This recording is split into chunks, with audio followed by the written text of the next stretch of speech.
So good morning everybody, and thank you so much for joining us for this very short video. Primeast is really excited to be supporting the Women in Nuclear annual conference in London again on the 31st of January 2018. And this year the theme is Power Together to Create Change. So a fabulous theme, and we're really excited to be being there. My colleague Martin Carver, who was with me last year, is also delivering a session focusing on resilience and the power to take charge. I'm the head of leadership. I'm Sarah Cave, head of leadership here at Primeast, and my workshop is called The Power of My Why, which is a really great way for participants to identify the power of their own purpose. And it's an opportunity to step back and rediscover your why by exploring your own experiences and the impact that they have had on your personal journey.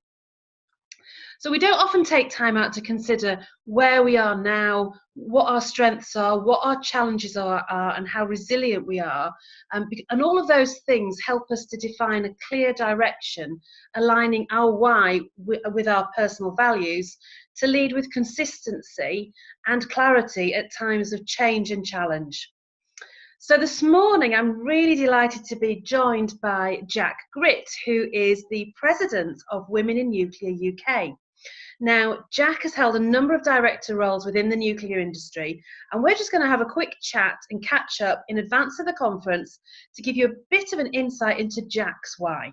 So good morning, Jack. Good morning. Thank you for having me along today. Oh, pleasure. I'm so glad you could join us. So let's start by maybe you could share with us a couple of significant moments in your personal journey that have influenced your career in the nuclear sector. Yeah, of course. Well, I think probably the most significant was when I first joined the nuclear power industry, and I was a labourer. I was a very low grade in the business, and so we're talking about taking our power at the conference, and I think really I had to find my kind of inner strength and power to look at that environment and say, actually, I love it, but I want to do something different. I don't want to be at this low level. So I had a big job of building relationships and convincing the business to allow me to go back to complete my education. I went and did a physics and chemistry HNC, and then I did a pure maths degree. Wow. But that was quite hard because I was a woman, and back in 86, 85, 86, there weren't any women reactor side, and I was this very low grade 1 in Magnox, or in CGB as it was then, which was the lowest you could be. So trying to get people to believe in me and allow me to go and get that education so that I could progress was a huge stepping stone. So probably the most significant moment that led me to my current career. And I think that's key as well about this power to create change. It's about relationships. You know, at the end of the day, we're all just people, regardless of what our grade is, how we start our role, what job we're in. We're all just people with our own desires, wishes, wills, wants, expectations, and companies and businesses are the same, you know, but we have to build relationships together to achieve what we need to achieve. And in our case for WiN, of course, that's trying to improve the gender balance in our industry. Yeah, absolutely. But you didn't start off in the nuclear industry, did you? What was it that attracted you to start in nuclear? Well, it was complete chance. there was no master plan, which actually is possibly why I'm passionate now about making sure people know about STEM, about engineering, about the nuclear industry, because I knew nothing of it. I mean, I live in a little village not far from Berkeley Nuclear Power Station, so I knew we had a nuclear power station on our doorstep, but I didn't really know anything about it. I didn't know about the career possibilities within that power station. And I saw an advert for a temporary job, a 3-month temporary job for a general duties assistant, which I thought was maybe like secretary or admin, or so I trotted along for my temporary job as a general duties assistant, to be met by a panel of 5 interviewers, only the CGB could do, quite frankly, for a temporary who all looked a bit shocked. And of course, because my name's Jack, I think they're expecting a man. and I was a woman, and they explained that actually this job was a labourer's job. And at the time, I just, well, I'll take it anyway. If you know, I'll go back and get my welly boots and overalls on, and I'll give it a go. Still not thinking that was going to be my long-term career. But then once I got onto the power station and onto the plant, honestly, it was just like one of those kind of epiphanies and one of those moments where you go, I love this, and this is what I want to be part of, and this is what I want to do. But really by chance. So I guess my passion now is that I don't want everyone else to find it by chance. I want to educate people, get the message out there, talk to schools, talk to careers areas, talk to universities, make sure that people know there's this wonderful world in the nuclear industry where we can all thrive. And, you know, you can be an engineer in multiple disciplines, electrical, C&I, mechanical, you name it. But equally, there are roles in finance, project management, legal. So it doesn't have to be STEM, although we're very keen, because we have a shortfall in that area, to encourage more STEM women into STEM and into that area. But the world's your oyster within our industry. It's fascinating. Fantastic. I mean, it sounds amazing. It sounds like a great opportunity that you took. And I know I've heard you speak a number of times. I know how passionate you are about that whole opportunity to encourage women, especially, into that industry. So, Jack, you obviously had a pretty tough start to your career in nuclear. You know, let's face it, being a woman as a labourer in the 80s was never going to be easy. So, thinking about that, and also thinking about your career since then, what are the personal traits that you've had to employ in order to kind of pursue that career and get on as you have done? Yeah, I mean, you're right. It wasn't easy, you know, because I mean, a lot of people felt I shouldn't have that job for a start. I had comments like, you know, I was taking a job from a man who had a family to feed, things like that. It was interesting times. Thank goodness we have moved on since then. I know we've still got lots to do, but we've moved a long way since then. So really, at that time, it was about resilience. So being resilient to negative comments, being resilient to not always succeeding because you weren't always people's first choice as a young woman. And that I suppose the playing field wasn't quite so level then. So that was often the case. So you had to be resilient and keep saying it's okay. I'm not going to let that knock me down. I'll take the next step and I'll try a different track or a different tactic or a different strategy. Tenacity. I mean, you've got to, I think having that passion and wanting to be in that industry meant that I could just, I kept on. And, you know, there were a lot of jobs that I applied for that I didn't, you know, once I'd got qualified within the power station that I didn't get. And a lot of people might just be knocked back by that. But instead of that, I always went and I said, can I have feedback? Can I understand why I wasn't successful this time? And in the areas where they thought I had a shortfall, I would go and work on those areas. So just being tenacious in my drive to want to follow that path. And that's hard sometimes because we're all human and we have emotions and we get knocked back. We feel disappointed. Sometimes we feel hurt or upset. So, you know, you have to just manage to keep that tenacity going and keep driving on. I think belief in yourself, sometimes that's hard. You wonder if you've really got it or not. So trying to just sort of have that belief in yourself and keep going is really important. But I think one of the biggest things, it's to do with people. I mean, I said this earlier, we're all just people trying to do well in whatever we do, and building relationships with my managers, with my co-workers, being quite open, helping people to understand what I was about, because I did appear very different. You know, I was very confident. I'm quite an extrovert. I was a woman. I was young. That doesn't sit well with everybody because that might seem strange in that environment. So letting people know who the real me is, the authentic me, so that you can build those relationships, and then people start to go, actually, you know, Jack's great, and we want to give her a chance.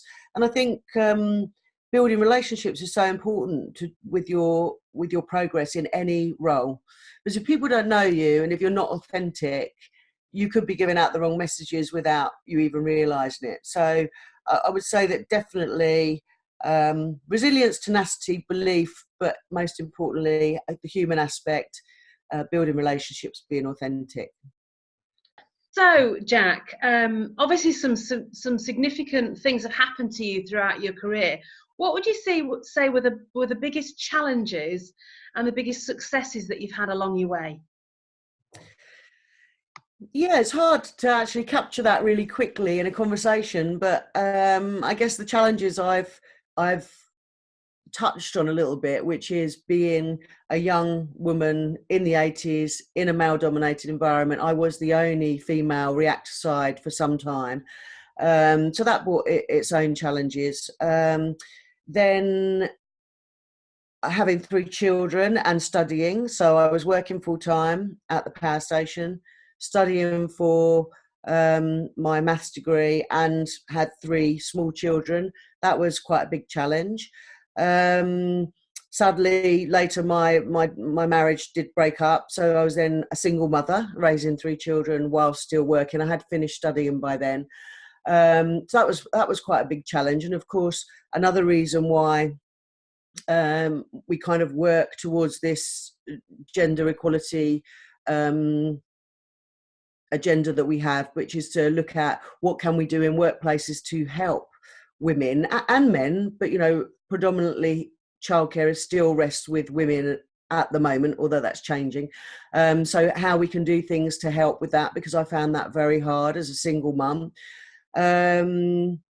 Just being different, I think, and making that work. Even the way that women communicate, and I will generalise now and move to women rather than just me, but I know it's a generalisation. We communicate in a different way to men. So when you're around a board table, when I got to more senior levels, 10 men and there's you, sometimes making yourself understood and heard could be quite difficult. So that was quite a challenge. So yeah, I guess proving, women often face this problem, don't they? If they're strong and kind of forceful, they get termed as more aggressive or confrontational rather than as strong and good leaders. So that was always a hard balance. You're always second guessing yourself. How am I actually coming across in this situation, because I am different? Do I need to be stronger? Do I need to step back more? That was always quite difficult. And I very quickly decided I just needed to be authentic, because otherwise, how you spend your whole life second guessing who you are. There's also this idea sometimes that women feel they have to do more, work longer hours, have more output, be better than men to get on.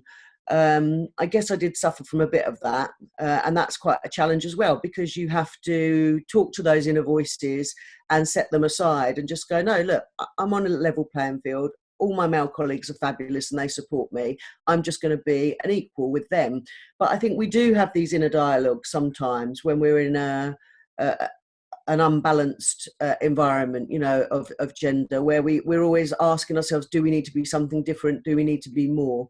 So having a great mentor is really good for that, actually. So from my successes, I guess I've been a mentor and a coach to many women through my career, and I feel like that's a real achievement for me, more than just my career path. Knowing that I've really helped people silence some of those voices or try and get the pitch right. That's been great. Being a mother has been a huge success. My children are fabulous.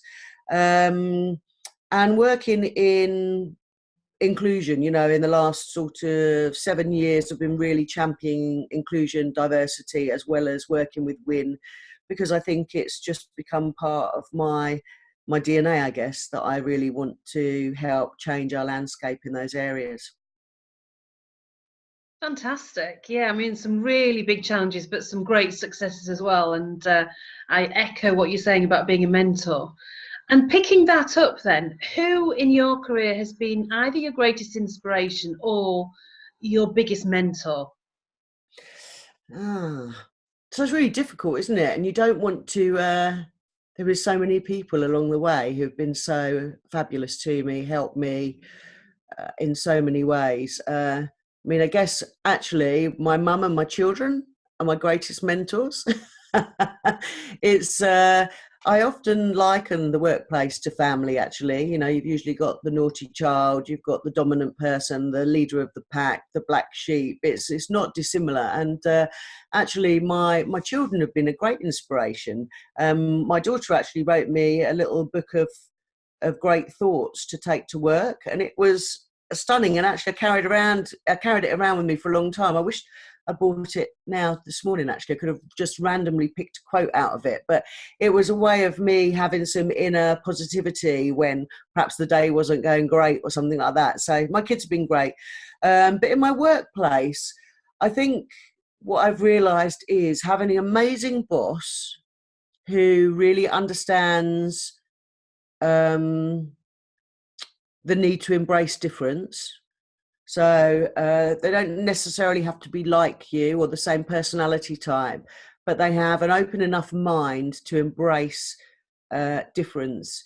I've realised now is quite magical, because having had many bosses that aren't necessarily great, there are two that stand out for me. One is Martin Huff, who I worked for when I worked for Magnox.